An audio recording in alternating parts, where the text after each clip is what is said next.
ഇവിടുത്തെ ഈ ഒരു മധുഹൂത്തിനൊരു പ്രത്യേകത ഉണ്ട്. കഴിച്ചവരൊക്കെ വീണ്ടും വീണ്ടും വരും. ഒരു മധുഹൂത്ത് കഴിക്കാൻ വേണ്ടിയിട്ട് കോഴിക്കോട് നിന്ന് മലപ്പുറത്തേക്ക് ഞാൻ വന്നതാണ്. വന്ന് നോക്കുമ്പോൾ ഞാൻ ആകെ ഞെട്ടി. കാരണം ഒരുപാട് കുക്കറിലാണ് ഈ നമ്മളെ കോയക്ക മധുഹൂത്ത് ഉണ്ടാക്കുന്നത്. അപ്പൊ നമുക്ക് ഒന്ന് കഴിച്ചു നോക്കിയിട്ട് എങ്ങനെ ഉണ്ടെന്ന് പറഞ്ഞാലോ. So come on guys. മിനിമം ഒരു 8-10 കുക്കറിൽ മധുഹൂത്ത് ഉണ്ടാക്കുന്ന ഒരു രംഗാണ് നിങ്ങളിപ്പോ കാണാൻ പോണത്. മധുഹൂത്തിന്റെ മസാല ഒക്കെ നല്ലോണം തിളച്ച് മറിഞ്ഞതിന് ശേഷം 3-4 പ്രാവശ്യം കഴിക്കുക ഈ ഒരു ചിക്കൻ. അത് 4 പീസ് ഓരോരോ കുക്കറിലേക്ക് ഇങ്ങനെ ഫില്ല് ചെയ്യും. എന്നെപ്പോലെ ഒരു മനുഷ്യൻ ഇത് കണ്ടു നിൽക്കാനുള്ള ശേഷി ഉണ്ടാവില്ല. കാരണം ഇത് കണ്ടിട്ട് കൊതി ഊറിയിട്ട് ഒരു വൈകിയാവും. പച്ചമുളകൊക്കെ എടുത്ത് ഇട്ടതിന് ശേഷം 3 കപ്പ് അരിയാണ് ഒരു കുക്കറിലേക്ക് ഇവർ ഇടുന്നത് കേട്ടോ. എല്ലാം ഒരേ അളവാണ്. സൗദി അറേബ്യയിൽ 25 വർഷം പ്രവാസിയായിരുന്ന നമ്മുടെ ഈ ഒരു കോയാക്ക അവിടുത്തെ വേറിട്ട ഭക്ഷണത്തിൽ നിന്നും ഒരു വെറൈറ്റി കണ്ടെത്തി തന്റെ നാട്ടിൽ അത് കൊടുത്തു. ആ മധുഹൂത്ത് ഇന്ന് വൻ വൈറലായ ഒരു കഥയാണ് നിങ്ങളിപ്പോ കാണുന്നത്. 1 മണിക്കൂർ കാത്തു നിന്നിട്ടാണെങ്കിൽ നമ്മുടെ മധുഹൂത്ത് ഇതാ കയ്യിൽ കിട്ടിയിട്ടുണ്ട്. ഈ ഒരു മധുഹൂത്ത് 10 പേർക്ക് കഴിക്കാനുള്ള ക്വാണ്ടിറ്റി ഉണ്ട് കേട്ടോ. ഇതങ്ങോട്ട് ചൊരിഞ്ഞപ്പോ എന്റെ മോനെ ഒരു 1.5 സ്മെല്ലും അങ്ങോട്ട് വന്നിട്ടുണ്ട്. പല സ്ഥലങ്ങളിൽ നിന്നാണ്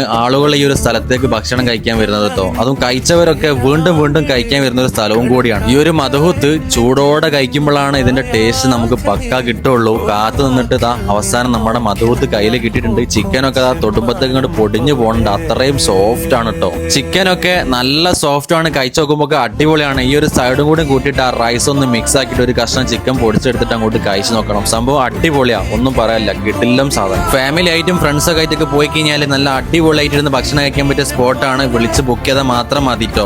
അപ്പൊ ഇതാണ് കോയാക്കാന്റെ റൈദാൻ മധുഹൂത്ത്. നമ്മുടെ മഞ്ചേരിക്ക് അടുത്ത് എളങ്കൂരുള്ള മഞ്ഞപ്പറ്റയിലാണ്. അപ്പൊ ശരി, ബൈ.